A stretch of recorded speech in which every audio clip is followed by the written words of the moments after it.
지난 시간에는 하나님 말씀을 공적으로 전하는 사람이 가져야 될 자격 봤습니다. 이 사역이 얼마나 중차대한지에 대해서도 살펴봤습니다. 하나님이 정하신 수단, 규례라고 했죠. 자, 그렇다면 이제 공적으로 말씀 사역에 전무해야 될 사람이 이제 어떻게 증거해야 되는가? 그걸 볼 텐데 어떤 분들은 좀 의아하실 거예요. 목사님, 그거는 신학교에 가는 사람들, 또 강단에서 말씀 전하시는 분들이 배울 내용이지 저희가 배울 내용은 아닌 것 같습니다. 그렇게 생각하실 분이 있을지 몰라요. 그런데 여러분, 우리 신약 성경에 보면 목회서신이라는 데가 있어요. 목회서신. 목회서신이 뭡니까? 보통 디모데 전후서, 디도서 이렇게 얘기하죠. 빌레몬서도 포함되겠고요. 그런데 목회서신에 보면은 감독의 자격, 장로의 자격, 또 집사의 자격 많이 나오거든요. 그거 보시면서 여러분 그렇게 말씀하시겠어요? 아, 이거는 모든 믿는 자에게 주시는 교훈의 말씀이지만 이건 뭐 교육자들에게 하는 얘기니까, 또 직분자들에게 하는 얘기니까 나와는 상관없다 하고 탁 패스하시겠습니까? 아, 그렇지 않죠. 주님이 그러한 그 자격과 또 자세에 대해 알려주신 것은 모든 사람이 받을 만한 말이요, 또 교훈과 위로가 되기 때문입니다. 왜 그런지 오늘 참고 선고를 보면서 생각을 해보겠습니다.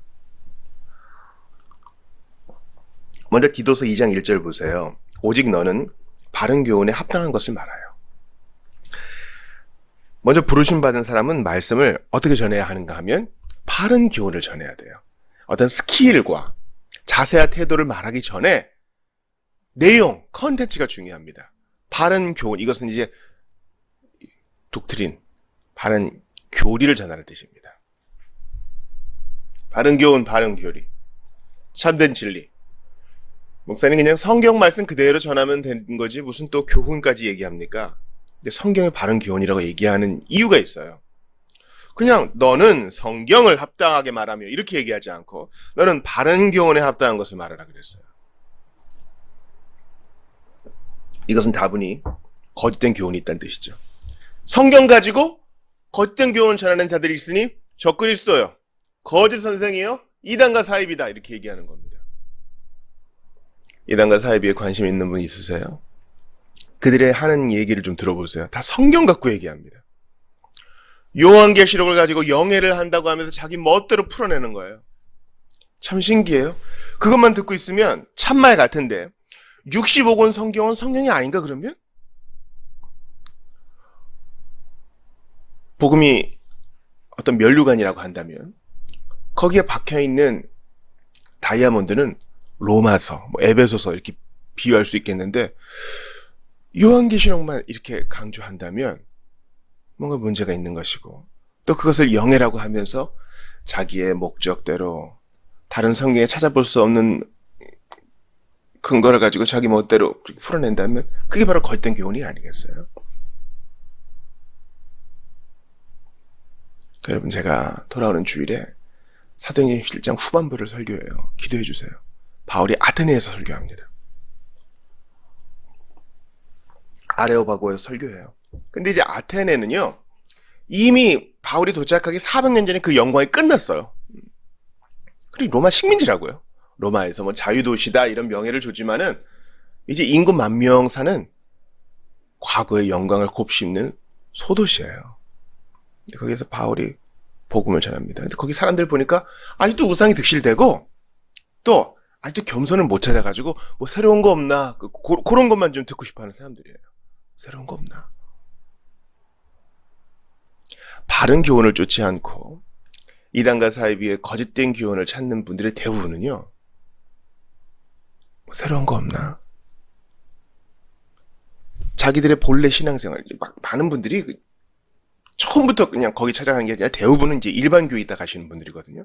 근데 기존교회에서 재미가 없는 거예요. 상처도 받고요. 일단 일반 교회에서 성경 공부 클래스가 없고, 또 설교가 너무 헌금 강요 설교, 또 시대사조 설교, 너무 만담식의 예화 중심의 설교 들으니까 갈증도 있는 거예요. 근데 거기 가면 새로운 걸 알려주거든요.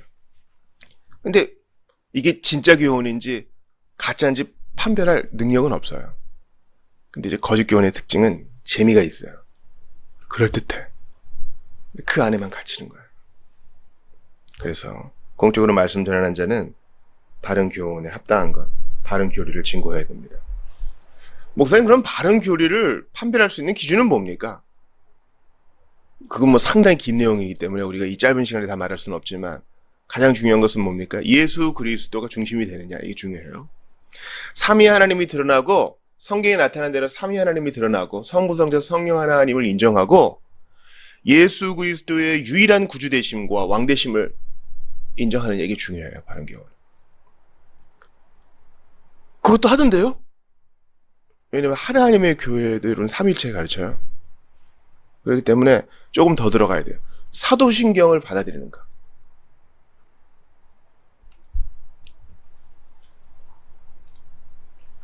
사도신경은 성경에 없죠. 그러나 지구상에 있는 정통적인 모든 교회는 사도신경이 아주 미니멀하게, 아주 최소한도로 믿는 바를 잘 요약한 것이라고 동의하고 있어요. 니케아 신경, 사도신경, 아타나시우스 신경은 보편교회가 다 받는 거예요. 성경이 없어도 그걸 성경에 위배되는 내용이 없으니까. 그런데 사도신경은 사람이 만든 것이고 그거 받지 않는다 하면은 뭔가 좀 생각해 볼 여지가 있어요. 그러니까 삼위일체와 예수 그리스도의 유일한 주되심, 마지막으로 사도신경. 사도신경은 정말 최소한의 것이에요. 거기는 회심에 대한 거 없거든요. 이신칭의도 없어요. 그러나 사도신경만큼은 양보할 수 없어요. 만약에 이 바른 교훈을 믿지 않는 자가 설교한다. 말도 안 되는 거죠. 끌어내려야 됩니다. 그럼 회중 전체가 다 물들고요. 깨끗한 물에 독극물 풀어놓은 거예요. 그러니까 이걸 분별할 수 있게끔 장로들이 잘 세워줘야 되고 직분자들이 잘 준비해야 되고 모든 성도가 다 바른 교훈에 그것으로 무장해야 돼요. 우리가 지금 대우리문답 하는 이유, 앞으로 이거 끝나도 계속 교리 설교할 거거든요. 우리가 교리를 배워야 되는 이유가 여기 있어요. 이단에 대항하기 위해서라도, 또한 내가 성경을 바른 교훈으로 잘 받기 위해서라도 이 교훈을 잘 받을 필요가 있어요. 디도서 2장 8절도 봅시다. 책망할 것이 없는 바른 말을 하게 하라. 이는 대적하는 자로 하여금 부끄러워 우리를 악하다 할 것이 없게 하려 함이라. 바른 말, 이 바른 교훈이에요. 그래서 이제 디도서에서는 이제 디도에게 네가 바른 교훈으로 무장해라. 그래야 이단과 사이비와 문제가 있을 때 네가 부끄럽지 않을 수 있다. 바른 교훈. 이제 곧 등록하시는 분이 있어서 하이델베르크 유리문답 일문을 우리가 하던 대로 이제 암송을 요구했어요. 이거 왜요? 뭐 나 잘해오나 못해오나 그런 거 아니에요. 이 바른 교훈은 우리의 뼈에 남고 마음에 남아요. 저는 단언해요. 웨스트민스터 대소유리문답 1문과 하이델베르크 유리문답 1문은요. 정말 아름답게 성경을 잘 요약했어요. 성경의 언어예요. 살든지 죽든지 우리가 주의 것이로다. 로마서의 말씀이잖아요. 말씀사에게 부름받은 자들은요. 바른 교리를 가르쳐야 될 뿐 아니라 부지런하고 또 항상 가르쳐야 될 의무가 있어요. 자, 사도행전 18장 25절 보세요. 그가 일찍이 주의 도를 배워 열심으로 예수에 관한 것을 자세히 말하며 가르치나 요한의 세례만 알따릅니다. 아볼로가 부족함이 있었지만 그의 자세에서는 배울 것이 있어요. 주의 도를 열심으로 주의 도를 배워서 열심으로 예수에 관한 것을 자세히 말하며 열심으로 자세히 이게 아볼로에게서 배울 거예요. 열심히 해야 돼요. 부지런히 해야 돼요. 또 자세히 해야 돼요. 설교자가 돼서 일주일에 한 번 설교하는 것으로 만족한다면 한번 의심해 봐야 돼요. 진짜 부름받은 사람인가. 왜냐면 자기 안에 불이 있기 때문에 의무를 떠나서 이거 하지 않고는 자기가 견딜 수 없기 때문에 어떻게든 자리를 만들어요. 개인적으로라도 하든지 어떤 방법으로 하든지 하고 싶어요. 또 그렇게 안 하면 불편해. 부름받은 사람의 특징이에요. 내가 복음을 전하지 아니하면 내게 화가 있을 것이다. 기쁨으로 하지만 정말 두렵고 떨림으로 하는 거예요. 그 횟수만으로 또 제한할 수는 없어요. 그 열정과 부지런함도 중요한 거예요. 여하튼 성실해야 돼요. 부지런함이 뭐 일 중독 매일 뭐 쩔쩔매고 쫓겨다니고 그런 게 부지런한 거 아닌 거 아시죠? 성실한 거는 바른 목적을 가지고 바르게 시간과 힘을 쓰는 겁니다. 디모데후서 4장 2절 보세요. 너는 말씀을 전파하라. 때를 얻든지 못 얻든지 항상 힘쓰라. 범사에 오래 참음과 가르침으로 경책하며 경계하며 권하라. 때를 얻든지 못 얻든지 시즌이든지 아니든지 너의 컨디션에 상관없이 사람들의 반응에 상관없이 또 할 만한 여건인 거에 상관없이 전하라. 이게 돌아오는 주일 본문 말씀이랑도 맞아요. 아테네에서 조금 믿었거든요. 몇 사람이 믿은 것 때문에 사도 바울의 사역이 실패했다 이렇게 말할 수 없어요. 어떤 때는 데살로니가 사람들처럼 박해하는 사람도 있고 베레아 사람들처럼 잘 받는 사람도 있고 아테네 사람들처럼 조롱하면서 조금 믿는 사람도 있고 또 오순절 성령 강사처럼 많이 믿는 때도 있고 그런 거예요. 우리는요 그걸 통제할 수 없어요. 그건 하나님의 일이고 우리는 때를 어떤지 뭐든지 항상 전도자인 모드로. 여러분도 언제 어떤 상황이 생길지 모르잖아요. 친구가 마음을 열 때 그때 복음 전해야죠. 그때 권해야죠. 그때 교회 가자고 얘기해야죠. 설교자도 마찬가지입니다.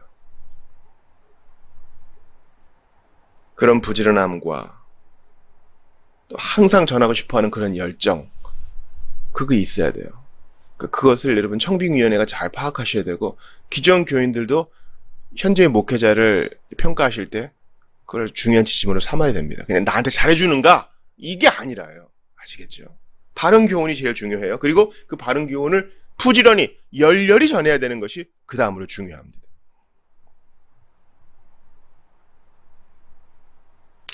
말씀 사역에 부름받은 사람은 또 사람의 지혜에 권하는 말로 하지 말고 성령에 나타난 능력으로 해야 되고요. 또 명백하기도 해야 됩니다.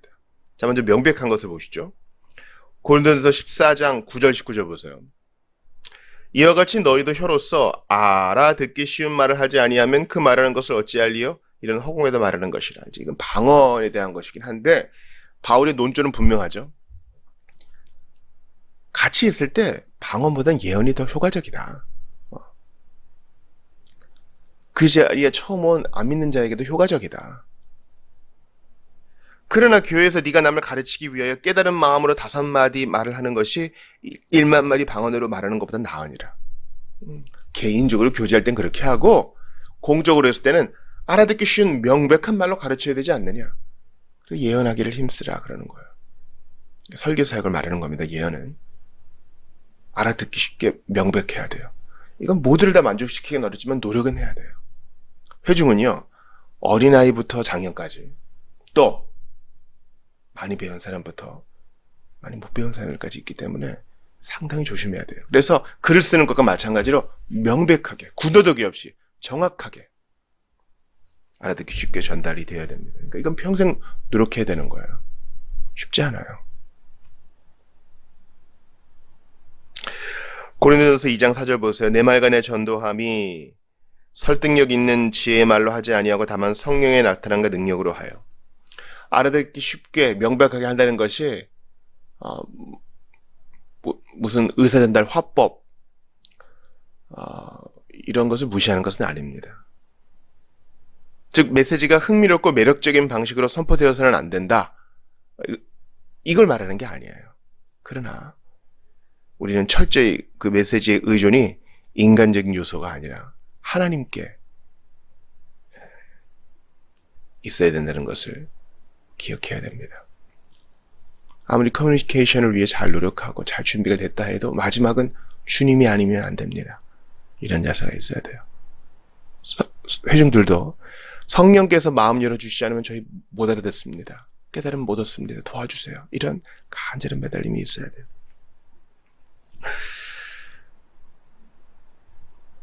또한 신실하게 전해야 됩니다. 예레미야 23장 28절 보세요. 여호와의 말씀이니라. 꿈을 꾼 선지자는 꿈을 말할 것이요 내 말을 받은 자는 성실함으로 내 말을 말할 것이라. 겨가 어찌 알곡과 같겠느냐. 이거 기억하세요. 내 말을 받은 자는 성실함으로 내 말을 할 것이라. 아까 말한 부지런함과 일맥상통하죠. 교육자가 여러분 뭐 하세요? 열심히 연구하는 모습을 보여줘야 돼요.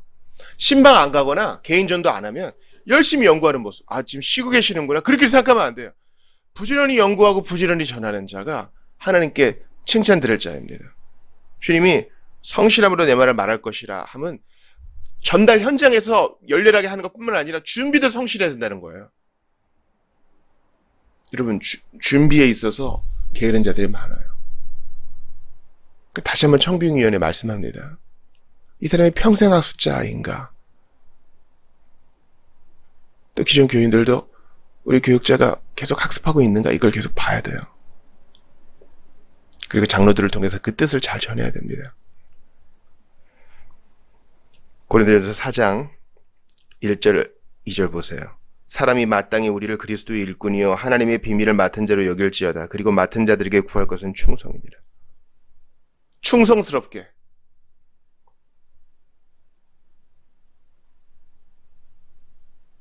뭐 1등이 되라고 말하는 게 아니에요. 충성스럽게. 상황이 어떠하든 준비도 전달도 충성스럽게. 신방 오고 가면서 저도 스마트폰 보고 싶죠. 그러나 그 시간을 아끼기 위해서 또 책을 꺼내서 봅니다. 그렇게 좋을 때도 있어요. 그래도 계속 들여다봐야 돼요. 우리가 먹은 것을 섭취한 것이 나가기 때문에 내가 이거 잘 먹어야 잘 전달한다는 강박 비슷한 게 있어요. 교육자가 체력이 하나님께서 붙들어 주시기를, 하나님께 체력 붙들어 주시기를, 또 눈이 건강하기를 기도해 주시기를 부탁드려요. 또 성실할 수 있기를. 마지막으로 마태복음 24장 45에서 47절 봅시다. 충성되고 지혜 있는 종이 되어 주인에게 그 집 사람들을 맡아 때를 따라 양식을 나눠줄 자가 누구냐. 주인이 올 때 그 종이 그렇게 하는 것을 보면 그 종이 복이 있으리로다. 내가 진실로 너에게 이르노니 주인이 그의 모든 소유를 그에게 맡기리라. 때를 따라 양식을 나눠줄 자. 이게 바로 공적으로 말씀 전하는 자를 말합니다. 때를 따라. 영적 양식을 나눠주지 않으면 성도들이, 교회가 파리해져요. 이런 말 잘하는 사람 많거든요. 사람들을 박장대소하게 하고 때로는 눈물도 흘리게 하고요. 그러나 하나님 말씀을 성실히 부지런히 충성되게 열렬하게 전하지 않으면 그 금세 다 기운 빠집니다. 우리 성도들은요, 단순히 청자들이 아니에요. 하나님의 양입니다. 예수 그리스도의 소유입니다. 그들이 지식이 없어 망한다 그랬어요. 선지자가 거짓 예언 전하다가 예루살렘 망한 거 아시잖아요. 그러므로 공적으로 말씀 전하는 자들이 이런 자세로 잘 증거할 수 있도록 먼저 설교자가 정신 바짝 차려야 되고요. 우리 성도들이 같이 기도해 주셔야 돼요. 그리고 지금 있는 교육자의 부족함을 사랑으로 받아주시면서 인내해 주시면서 그를 위해 기도해 주셔야 되겠습니다. 사랑으로 권면도 해주셔야 되겠습니다. 그렇게 아름답게 교회가 세워질 수 있기를 간절히 바랍니다. 하나님 말씀에 사로잡힌 설교자들이 벌떼처럼 일어날 수 있도록 기도를 부탁드립니다.